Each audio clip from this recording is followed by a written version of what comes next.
ಲೋಕಾಯುಕ್ತ ದಾಳಿಗೆ ಕೋಟಿ ಕೋಟಿ ಆಸ್ತಿ ಪತ್ತೆ ವಿಚಾರಕ್ಕೆ ಸಂಬಂಧಪಟ್ಟಂತೆ ಬೆಂಗಳೂರಲ್ಲಿ 1,70,00,000 ಹಣ ಪತ್ತೆಯಾಗಿದೆ. ಲೋಕಾಯುಕ್ತ ದಾಳಿಯಲ್ಲಿ ಕೋಟಿ ಕೋಟಿ ಹಣ ಪತ್ತೆಯಾಗಿರ್ತಕ್ಕಂಥದ್ದು. ಅಕ್ರಮ ಆಸ್ತಿ ಸಂಪಾದನೆ ದೂರು ಹಿನ್ನೆಲೆ ದಾಳಿ ಮಾಡಲಾಗಿದೆ. ತುಂಬಡೆಂಟ್ ಇಂಜಿನಿಯರ್ ಜನಾರ್ದನ್ ಮನೆ ಮೇಲೆ ದಾಳಿ ಮಾಡಲಾಗಿದೆ. ಬೆಂಗಳೂರಿನಲ್ಲಿ ಬರೋಬ್ಬರಿ 1,70,00,000 ರೂಪಾಯಿ ನಗದು ಪತ್ತೆಯಾಗಿರ್ತಕ್ಕಂಥದ್ದು ಲೋಕ ದಾಳಿಯಲ್ಲಿ.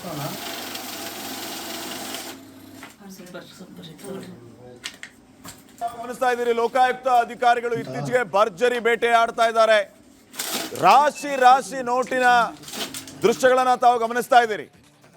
ಕೋಟಿ ಕೋಟಿ ದುಡ್ಡು ಪತ್ತೆಯಾಗಿರೋದು, ಅಕ್ರಮ ಆಸ್ತಿ ಸಂಪಾದನೆ ದೂರು ಹಿನ್ನೆಲೆ ಲೋಕಾಯುಕ್ತ ಅಧಿಕಾರಿಗಳು ಈ ದಾಳಿಯನ್ನ ನಡೆಸಿದಾಗ ಅಲ್ಲಿ ಸಿಕ್ಕಿದ್ದು ನೋಡಿ.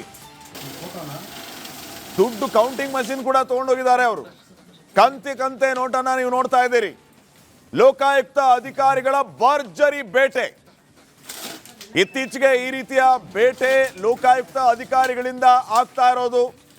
ಮೊನ್ನೆ ಒಬ್ಬ ಇನ್ಸ್ಪೆಕ್ಟರ್ ರೆಡ್ ಹ್ಯಾಂಡ್ ಆಗಿ ಸಿಕ್ಕಿಬಿದ್ದಿದ್ದು, ಈಗ ಈ ರೀತಿ ಒಂದು ದೂರು ಬಂದ ಬೆನ್ನಲ್ಲೇ ಲೋಕಾಯುಕ್ತ ಅಧಿಕಾರಿಗಳು ದಾಳಿಯನ್ನ ಮಾಡಿದಾಗ ರಿಪಬ್ಲಿಕ್ ಕನ್ನಡ ಸ್ಕ್ರೀನ್ ಮೇಲೆ ಎಕ್ಸ್ಕ್ಲೂಸಿವ್ ದೃಶ್ಯಗಳನ್ನ ನೀವು ಗಮನಿಸ್ತಾ ಇದ್ದೀರಿ. ಲೋಕಾಯುಕ್ತ ಅಧಿಕಾರಿಗಳ ಹಿಂದೆ ರಾಶಿ ರಾಶಿ ನೋಟು, ಅವುಗಳನ್ನ ಕೌಂಟ್ ಮಾಡ್ತಾ ಇದ್ದಾರೆ.